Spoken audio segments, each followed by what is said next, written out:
Now, among the places people are finding a way out of homelessness is KHON2 Village.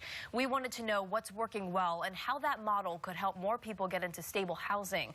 Gina Mangieri is always investigating.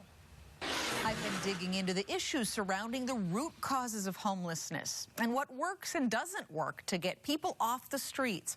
We're seeing more and more that it takes more than just a roof to change someone's path.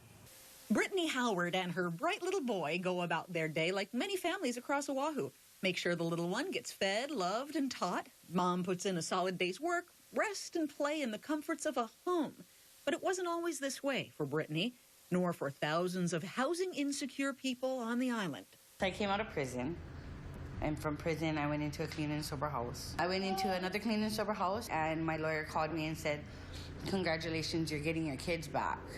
But with a catch, she had to have a stable place to live, and that led her to apply at KHON2 Village. It's created a safe environment and a stable environment. We have programs that help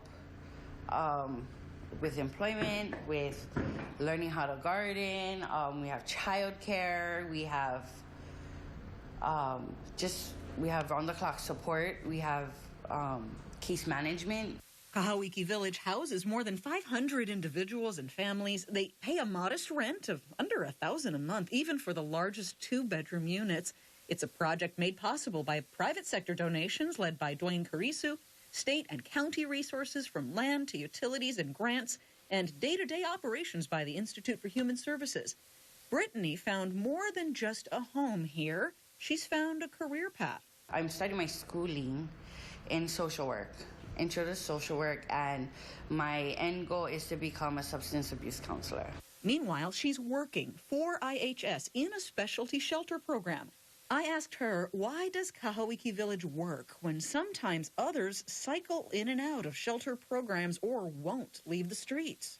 It's hard to reprogram people who have lived so long in one certain type of way. People go through traumatic events, all stages of their life, that create a disconnect in the mind. She knows because she worked her way out of it, out of trouble, out of addiction, out of housing instability, with the help of wraparound services, not just being given a roof and a key. I do have a therapist who checks me, who is like, no, don't do that, that's wrong. You know, let's figure out a way to change that and create a new habit. And that's what we need to do for our homeless population, is help them create new habits that get them out of that record that tells them that's all you're gonna be, that's all you're gonna be, this is all you're gonna be. You're crazy, you're stupid, all of these things. I'll continue to explore what works, what doesn't, and what is still needed to help thousands more still living on the streets. Gina Mangieri, KHON2 News, always investigating.